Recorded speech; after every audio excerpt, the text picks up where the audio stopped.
यस्य स्वयं स्वभावाप्तिरभावेन स्वकर्मणा तस्मै संज्ञानरूपाय नमोऽस्तु परमात्मने। नमोऽस्तु परमात्मने।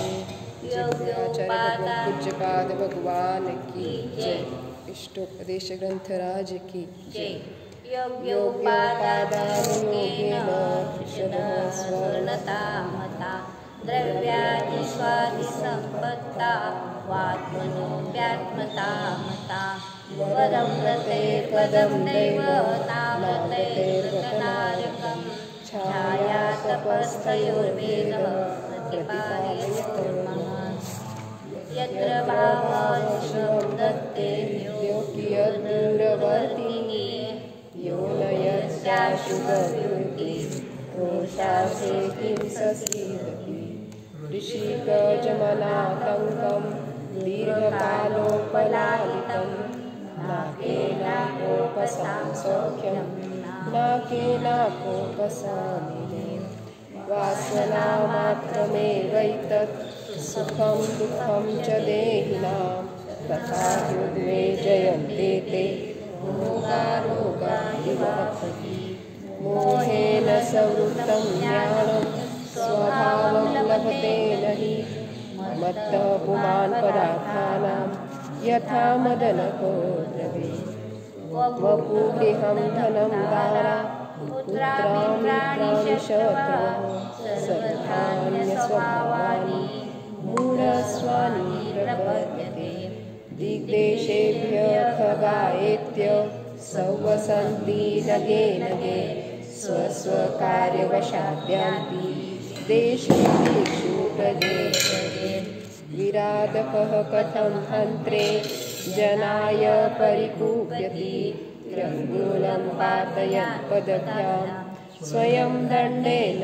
पातते रागद्वेषद्वयी दीर्घ नेत्राकर्षणकर्मणा अज्ञानात् सुचिरं जीवः संसारातो भ्रमत्यसो विपदपदावर्ते पदिके वातिमायते यावत्तावद्भवन्त्यन्यः प्रचुरा विपदः पुरं दुरर्जेनासुरक्षेण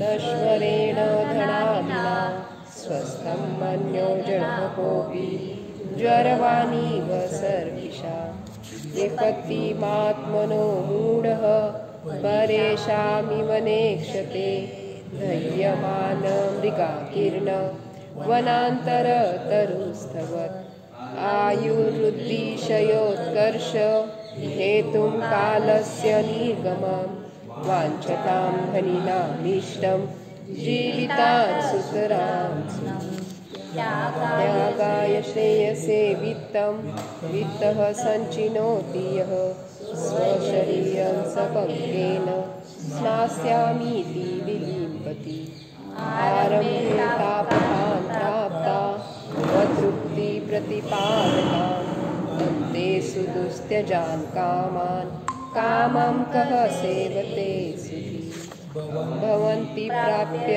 यत्सङ्गं शुचिनी शुचिन्यपि स कायः सन्ततापायस्तदर्थं प्रार्थना वृथा यज्जीवस्योपकाराय तद्देहस्यापकारकं यद्देहस्योपकाराय तज्जीवस्यापकारकम् इतश्चिन्तामणि दिव्य इतः पिन्याकखण्डकं ध्यानेन चेदुते लभ्ये क्वाद्रियन्तां विवेकिनः स्वसंवेदनसुव्यक्तस्तनुमात्रो निरत्ययः अत्यन्तसौख्यवानात्मा लोकालोकविलोकनः संयम्यकरणग्राममेकाग्रत्वेन चेतसः आत्मानमात्मवान् ध्यायेदात्मनैवात्मनि स्थितम्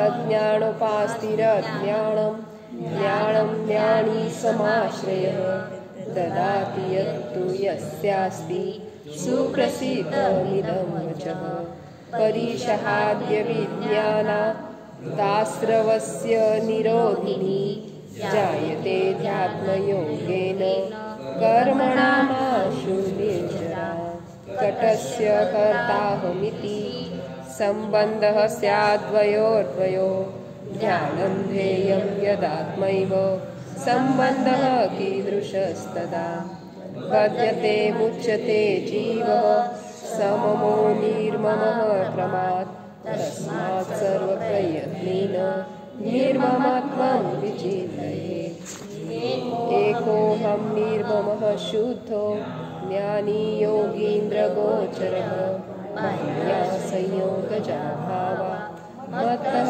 सर्वे सर्वथा दुःखसन्तोषभागित्वं संयोगादिव देहिनां त्यजामेनं ततः सर्वं मनोवाक्काय कर्मणि न मे मृत्यु कुतो भीतिर्न मे व्याधि कुतो व्यथा नाहं बालं वृद्धोऽहं न युवैतानि भूतले गुप्तोच्चिता मुहुर्मोहान् मया सर्वेऽपि पूद्गला उच्छिष्टेष्विवतेष्वद्य मम विद्यस्य का स्पृहा कर्म कर्म हिताबन्धि जीवो जीव हितस्पृह स्वस्वप्रभाव भूयस्त्वे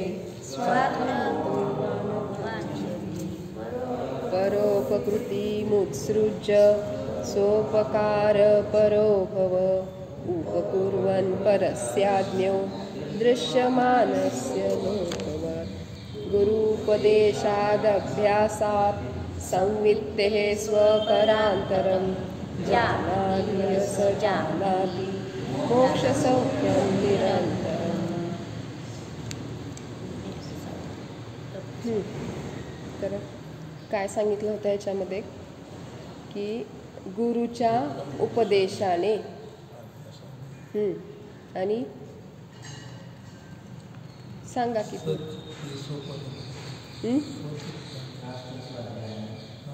आणि काय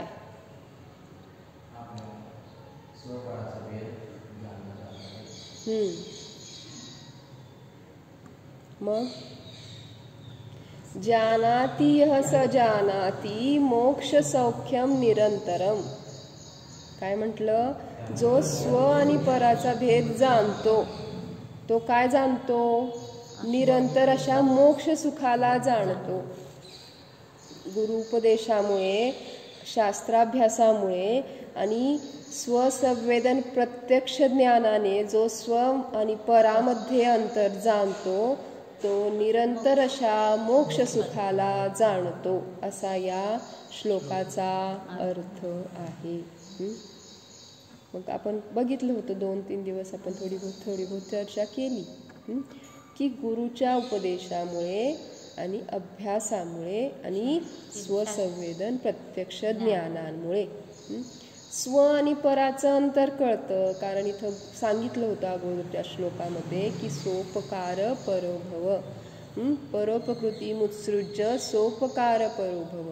तर स्वची माहिती कळण्यासाठी, स्व जाणण्यासाठी म्हणून हा आपल्याला सांगितलेला श्लोक आहे की पहिलं गुरुच्या उपदेशाने, म्हणजे जी देशना मिळते, गुरु जे स्वानुभवी असतात त्यांनी प्रत्यक्ष जाणलेलं असतं की मी कोण आहे. मग ते स्वतःच्या अनुभवानेच आपल्याला सांगतात, उपदेश देतात, देशना देऊ शकतात. असं कोणीही उठून सांगितलं की तू आणि पर वेगळं आहे तर त्याचं तेवढं वजन राहत नाही, पटत नाही. पण जे गुरु सांगतायत की त्यांनी स्वानुभवाने सांगितलेलं असतं, त्यामुळं कळतं की हा बाबा की हे जाणतायत. ज्यावेळेस उपसर्ग होतो त्यावेळेस त्यांचा ती अनुभूती घेत असतात की मी जीव आहे आणि हे उपसर्ग जो होतोय तो कुठे होतोय? पराला होतोय, शरीराला होत आहे आणि मी तर त्याच्यापासून भिन्न आहे. मला कोणीही छेदन भेदन काहीही करू शकत नाही, माझा नाश होऊ शकत नाही, हे ते प्रत्येक समयाला जाणत असतात. ही अनुभूती ते घेत असतात आणि असेच गुरु आपल्याला देशना देतात. मग त्यामुळेच काय होतं? आपल्याला स्व आणि पराचा अंतर समजतं, जाणलं जातं. मग परत सांगितलं शास्त्राभ्यासामुळं. मग शास्त्र कशाला म्हटलं किंवा अभ्यास कशाचा करायचा, तर शास्त्रांचा, जिनवाणीचा अभ्यास करायचा. जी जिनवाणी 7 पदाने अंकित आहे अशी जिनवाणी आपल्याला काय सांगितलं, जी 7 पदाने अंकित आहे तीच खरी जिनवाणी आहे. ती जिनवाणी ओळखण्याचं चिन्ह सांगितलं है ना. तर मग अशा जिनवाणीचा अभ्यास केल्याने आपल्याला काय कळतं की जे गुरूंनी सांगितलेलं आहे, जो उपदेश मिळालेला आहे तो अशा पद्धतीने बरोबर आहे. आणि अशा पद्धतीने मी अजून ह्याच्यासाठी आपण मार्गक्रमण करू शकतो. मग तो अभ्यास झाला. आता हे झाल्यानंतर तो प्रत्यक्ष अनुभवला जाणं गरजेचं आहे. ठीक आहे, मला कळलं की बाबा रोटली कशी करायची, सांगितली आईने की रोटली करायची अशी असते, दाखवली, केली, ठीक आहे. त्यानंतर मला कळलं की ती स्वतः एक्सपर्ट आहे, म्हणजे मी तिच्याकडून रोटलीचं ज्ञान घेतलं. त्यानंतर थोडासा अभ्यास, बाबा हे असं ज्वारीच्या पिठाची रोटली होत नाही, कणकेच्याच पिठाची रोटली होती, अशा पद्धतीने थोडासा अभ्यास झाला.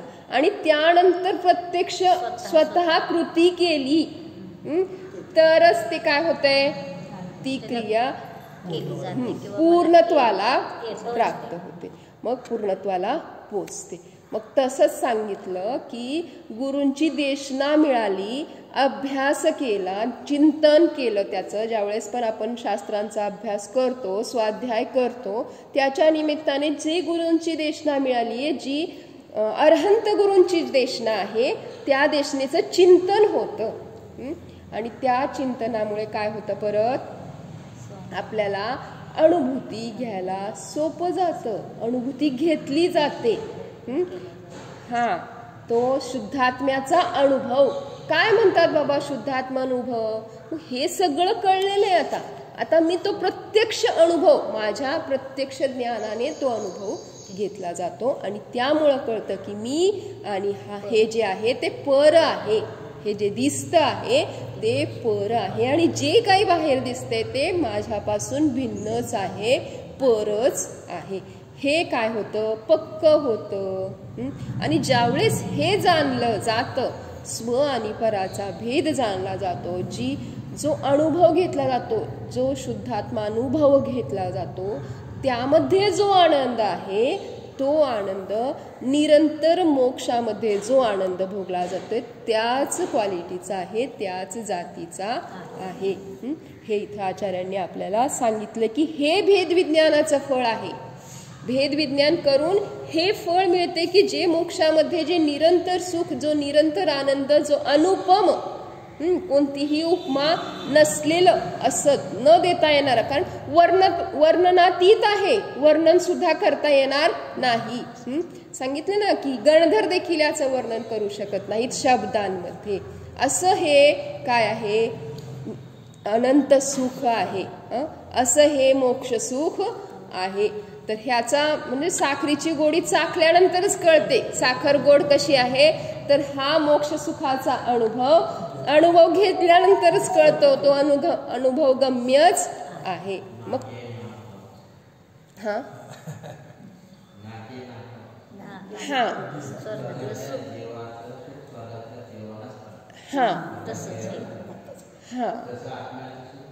अतिंद्रिय आनंदाचं सुख, अतिंद्रिय आनंदाची अनुभूती घेतल्यानंतरच कळणार आहे, ते त्याचं वर्णन करता येत नाही.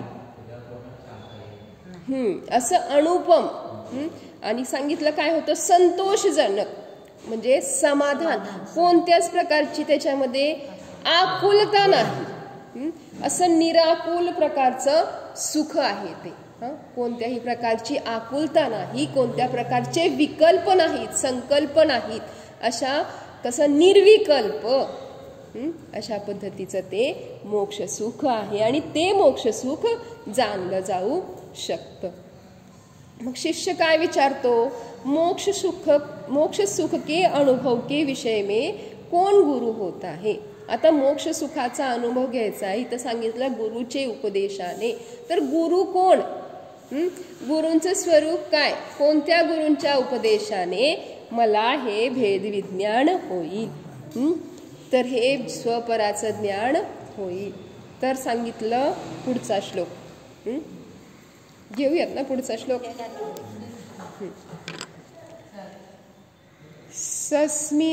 स्वस्मिन् सदा विलासात्वात्.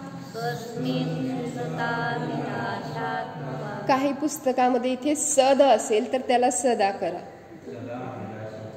सदा दला काना द्या. जर काही पुस्तकांमध्ये मिसप्रिंट झालं असेल तर त्याला सदा वाचायचं आहे असं माताजींनी सांगितलं होतं. द आहे तर त्याला काना द्यायचा. सदा, सदा म्हणजे सदैव. अभिलाषा,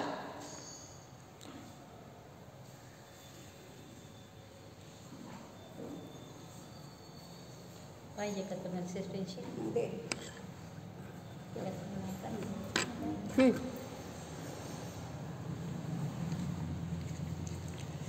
स्वस्मिन् सदाभिलाषात्वात्.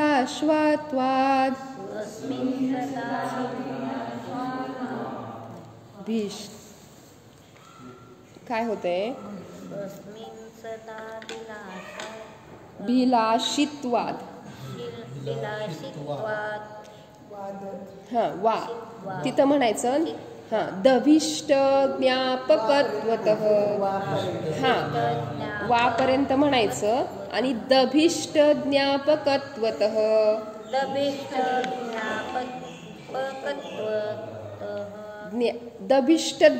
दभिष्ट तिथं जोडायचं, द परत घ्यायचं. ज्ञापकत्वतः. त पण आहे आणि व पण आहे. मग अक्षरांची फोड करून वाचायचं. कसं वाचायचं? स्वस्मिन् सदाभिलाषित्वात्.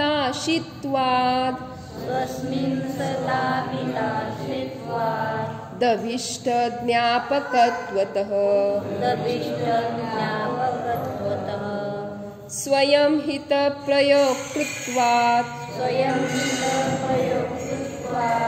दात्मैव गुरुरात्मनः. स्वयं हित प्रयोक्तृत्वात्. दात्मैव गुरुरात्मनः.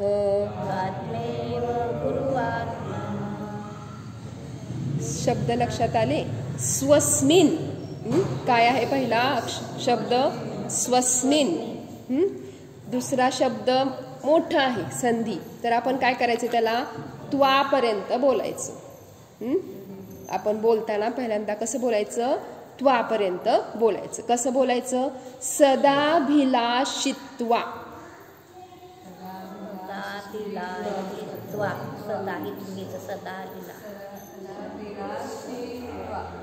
तिथपर्यंत वाचायचं. ठीक आहे. आणि दभिष्ट ज्ञापकत्वतः.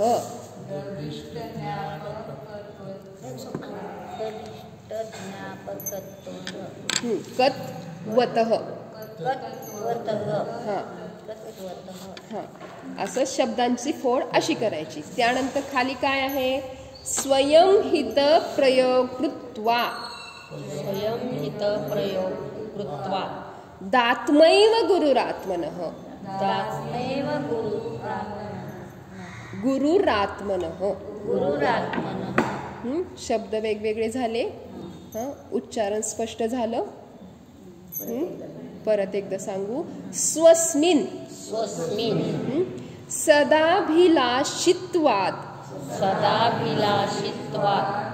दभिष्ट ज्ञापकत्वतः. तत्वत नाहीये. ज्ञापकत्वतः. ज्ञापकत म्हणायचं आणि वतः. वतः. स्वयं हित प्रयोक्तृत्वात्. दात्मैव गुरुरात्मनः. झाले क्लिअर? एकदा म्हणून घेऊया. स्वस्मिन् सदाभिलाषित्वा स्वस्मिन् सदाभिलाषित्वा स्वस्मिन् सदाभिलाषित्वा स्वस्मिन् सदाभिलाषित्वा दभिष्टज्ञापकत्वतः दभिष्टज्ञापकत्वतः ज्ञापकत्वतः दभिष्टज्ञापकत्वतः हां वतः म्हणा वत ज्ञापकत तिथं सोडल्यानंतर वतः दभिष्टज्ञापकत्वतः स्वयं हितप्रयकृत्वा तात्मैव गुरुरात्मनः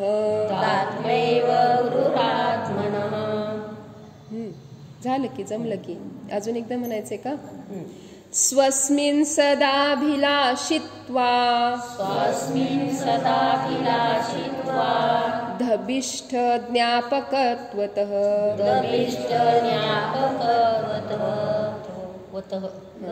स्वयं हितप्रयकृत्वा दात्मैव गुरुरात्मनः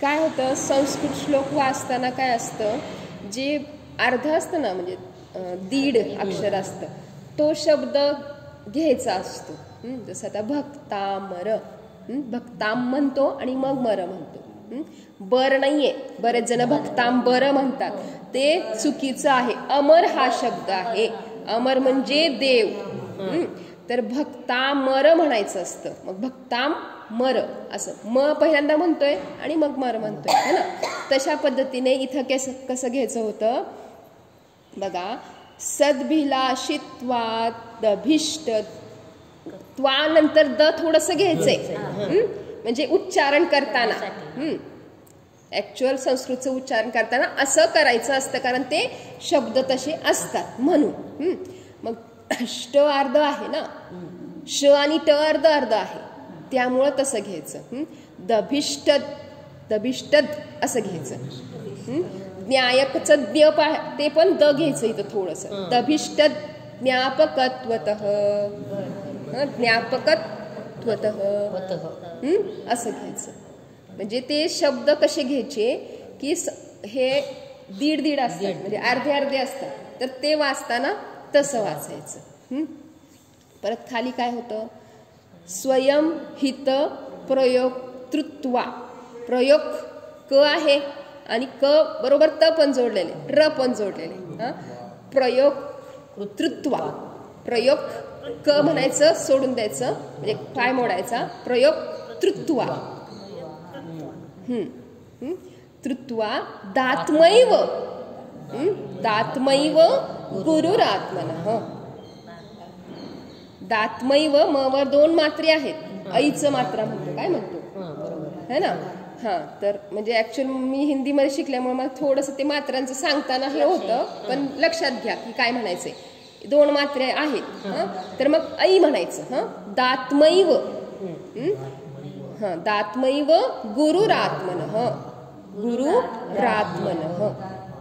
रात म्हणायचं मन ठीक आहे लक्षात आलं हा तर मग सांगितलं काय स्वस्मिन म्हणजे अपने मेही म्हणजे आपल्यामध्येच सदाभिलाषित्वात म्हणजे सदा म्हणजे सदैव ऍक्च्युअली इथं सद जे आहे ते सद नाही सदा आहे तुम्ही लिहिताना सदा करायचे तिथे काही पुस्तकांमध्ये असेल ही सदा आहे ना हा ते माताजींनी सांगितलं होतं मग मी पण ह्याच्यामध्ये करेक्शन केलं होतं तर सदा अभिलाषित्वात असं आहे सदा म्हणजे सदैव अभिलाषित्वात म्हणजे अभिलाषा केल्यामुळे अभिलाषा म्हणजे इच्छा जिज्ञासा इच्छा किंवा जिज्ञासा केल्यामुळे स्वतःमध्ये सदा अभिलाषा केल्यामुळे मग काय पुढे सांगितलं,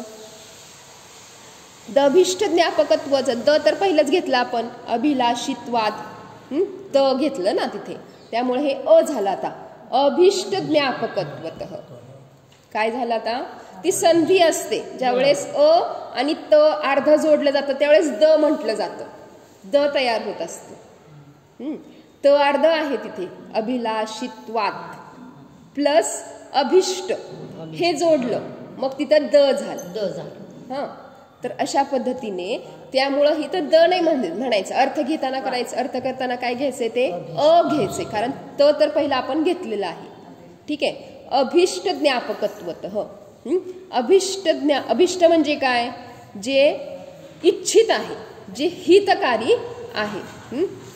इथं सांगितलं अपने प्रिय पदार्थ का नाही, हे नंतर घेऊ. तर जे काय आहे इच्छित आहे किंवा काय सांगितलं, प्रिय आहे. ज्ञापकत्वतः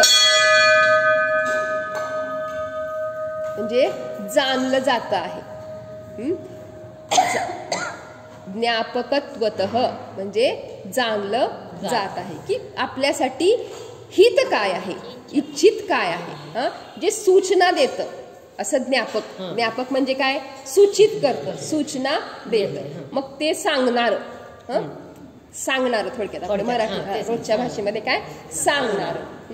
मग स्वयंहित प्रयोक्तृत्वात दात्मैव गुरुरात्मन, ह्याची फोड कशी करायची, स्वयंहित स्वतःचं हित, स्वतःच्या हितामध्ये. प्रयोक्तृत्वात, प्रयोक्तृत्वा म्हणजे काय, प्रवृत्त हो. तर सांगितलं काय, परत पुढं काय आहे, आत्मा एव, हित प्रयोक्तृत्वा त घेतले आणि परत आत्मा घेतले, त्यामुळे इथं द झालेलं आहे. तर मग इथं परत काय आहे, आत्मा एव हे पुढं शब्द आहे तिथे, दात्मेव त्या शब्दामध्ये काय घ्यायचंय, आत्मा प्लस एव. आत्मा हाच, आत्मा हाच. गुरुरात्मनः, गुरु आत्मनः, आत्म्याचा गुरु आहे. आत्मा हाच आत्म्याचा गुरु आहे. लक्षात आलं, शब्दांचा अर्थ लक्षात आला. मग शब्दांचा अर्थ लक्षात आला की आपल्याला त्या श्लोकाचा अर्थ लावायला सोपं जातं. नुसता अर्थ तरी सांगू शकतो, भावार्थ भलेही नका का सांगता येणार, पण कमीत कमी अर्थ तरी आपल्याला सांगता आला पाहिजे. सांगता आला पाहिजे, स्वतःलाच सांगायचंय, दुसऱ्या कोणाला सांगायला जायचं नाही, स्वतःलाच सांगायचंय की हा श्लोक वाचल्यावर ह्याचा अर्थ मी काय ग्रहण करायचंय. दुसऱ्याला आपल्याला कोणाला मला कुठं कोणाला सांगायला जायचंय नाही, तसं नाही, मला स्वतःलाच सांगायचंय, स्वतःचे चिंतन करायचं आहे. म्हणून लक्षात घ्यायचंय की ह्या शब्दांचा अर्थ लक्षात आला की आपल्याला श्लोकाचा अर्थ लक्षात येतो, ग्रहण होतो. म्हणून शब्दाचा अर्थ फोड करून करून शब्दांचा अर्थ ग्रहण करायचं. ठीक आहे, मग आता काय सांगितलं ह्याच्यामध्ये की जो स्वतःमध्ये अभिलाषा करतो, इच्छा करतो, आणि त्या इच्छा, ती अभिलाषा पूर्ण करण्यासाठी काय हित आहे ते जाणतो. अभिष्ट ज्ञापकत्वतः काय हित आहे तो सूचित करतो, जाणतो किंवा सांगतो. कुणाला सांगतो, स्वतःला सांगतो. आणि मग काय सांगितलं, स्वयंहित प्रयोक्तृत्वात म्हणजे स्वतःच त्या हितासाठी काय करतोय, प्रवृत्त होतोय. जी काय अभिलाषा केली त्या अभिलाषानुसार काय हितकारी आहे ती अभिलाषा पूर्ण करण्यासाठी काय सूचित करावं लागते ते सूचित करतोय स्वतःलाच. आणि त्यानंतर त्यानुसार त्या प्रवृत्त होतोय, प्रयोग करतोय. म्हणून कोण स्वतःच करतोय ना, स्वतःमध्ये अभिलाषा जागृत होतीये, स्वतःच इच्छा करतोय. त्यानंतर काय सांगितलं, अभिष्ट ज्ञापकत्व म्हणजे स्वतःच त्याच्यासाठी काय हितकारी आहे त्याची सूचना करतोय, सूचित करतोय, सांगतोय, जाणतोय. हे शब्द एकार्थक आहेत. ठीक, त्यानंतर स्वयंहित प्रयोक्तृत्वात म्हणजे स्वतःच हितासाठी त्या जी काय आपण सूचना ही केलेली आहे त्यानुसार स्वतःच प्रवृत्त होतोय ते करण्यासाठी.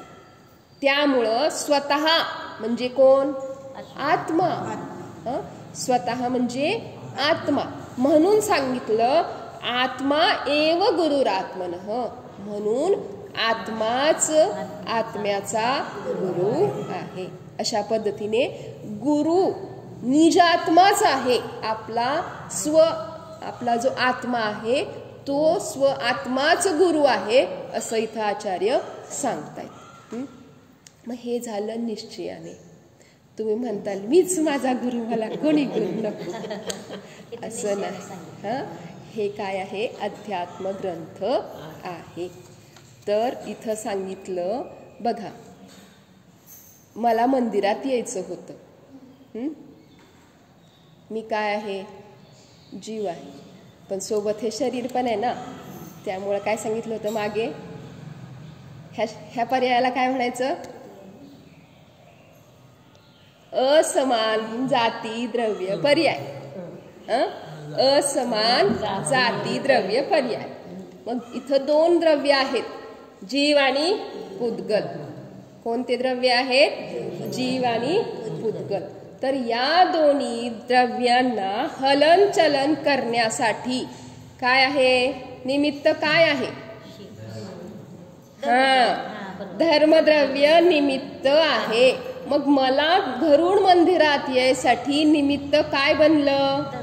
धर्मद्रव्य. माझ्यामध्ये शक्ती आहे, इच्छा आहे, पण मला निमित्ताची गरज ही आहेच. म्हणजे शक्ती माझ्यामध्येच आहे, यायची इच्छा करण्याची माझी इच्छा आहे.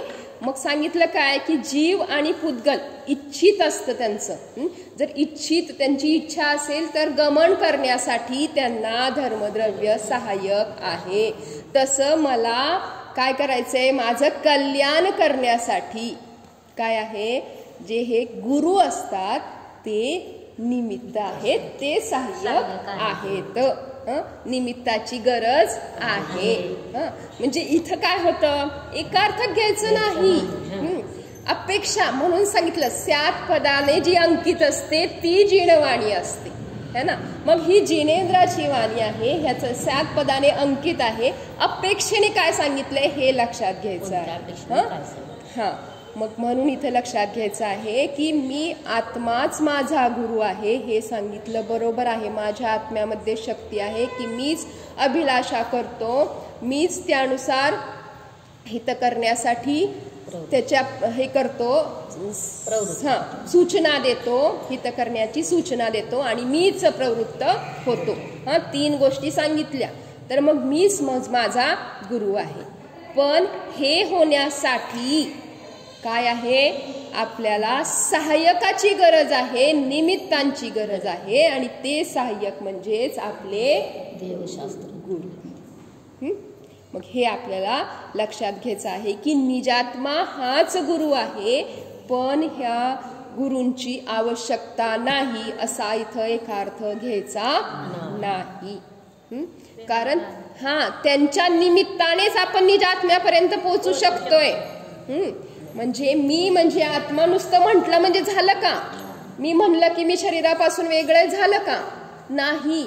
त्या निजात्म्यापर्यंत पोचण्यासाठी मला खऱ्या देवशास्त्र गुरूंच्या सान्निध्यामध्ये जावंच लागणार आहे. तेच आपले गुरु, त्यांचं निमित्त, त्यांचं अवलंबन घ्यावंच लागणार आहे. असं इथं सांगण्याचा आचार्यांचा अर्थ ग्रहण करायचा आहे. आज आपण इथेच थांबूया. जबली 24 भगवान की जय. जिनवानी माता की जय. धर्मकर्त संसार सुख, धर्मकर्त निर्माण, धर्मबंध साधे ज्ञान, नरतिर्यंच समान. जिनवानी की स्तुती करे, अल्पभूति परिणाम. श्रावक विनंती करे, या माते मोहे ज्ञान. शास्त्र की जय. जिनवानी माता की जय. सांगा पंडितजी.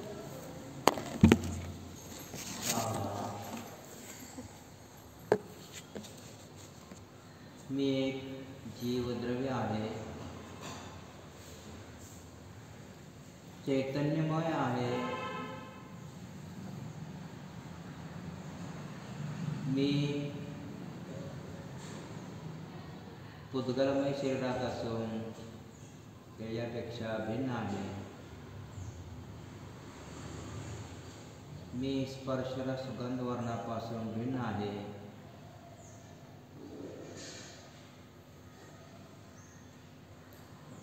मी निर्विकार स्वरूपी आहे.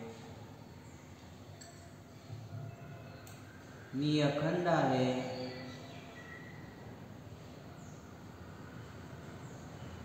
मी माझ्यामध्ये राहणार आहे.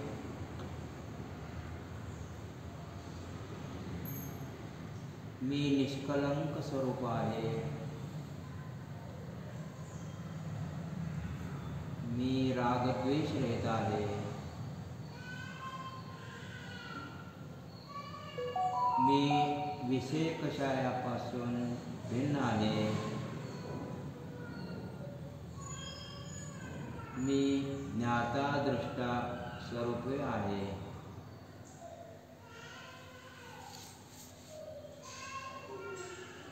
मी स्वपकारी आहे. मीच माझा गुरु आहे.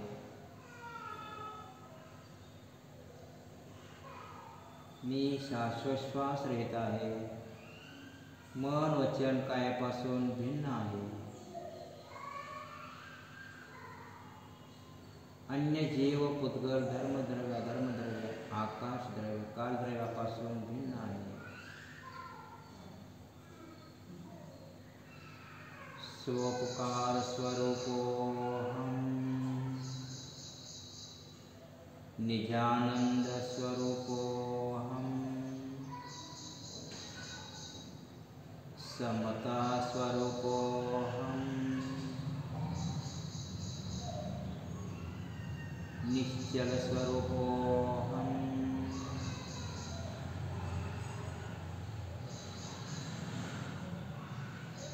शुद्धोऽहम् बुद्धोऽहम् मी शांत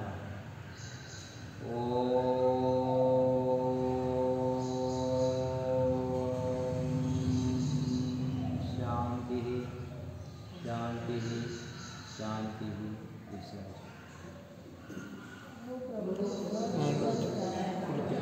अनुमोदन सरंभ समारंभ आरंभ क्रोध मान माया लोभ प्रमाद इत्यादी विभागांच्या द्वारे माझ्याकडून या भावात पूर्व खऱ्या देवशास्त्र गुरु यांचा अविनय झाला असेल. घेतलेल्या व्रतामध्ये अतिक्रम व्यतिक्रम अतिचार अनाचार दोष घडले असतील. एकेंद्रियापासून पंचेंद्रियापर्यंतच्या सर्व जीवांची हुंसा विराधना झाली असेल. दिवसावर रात्री घडलेल्या या सर्व दोषांचा पश्चाताप मी क्षमा मागतो. हे माझे सर्व दोष मिथ्या हो. स्वाध्याय करताना जे काही दोष घडले ते सर्व दोष मिथ्या हो. मी माझ्यामध्ये राहो. या सर्व दोषाविषयी मी प्रायश्चित्त घेत आहे. ओम नमः. सर्वांना क्षमा, सर्वांकडून क्षमा.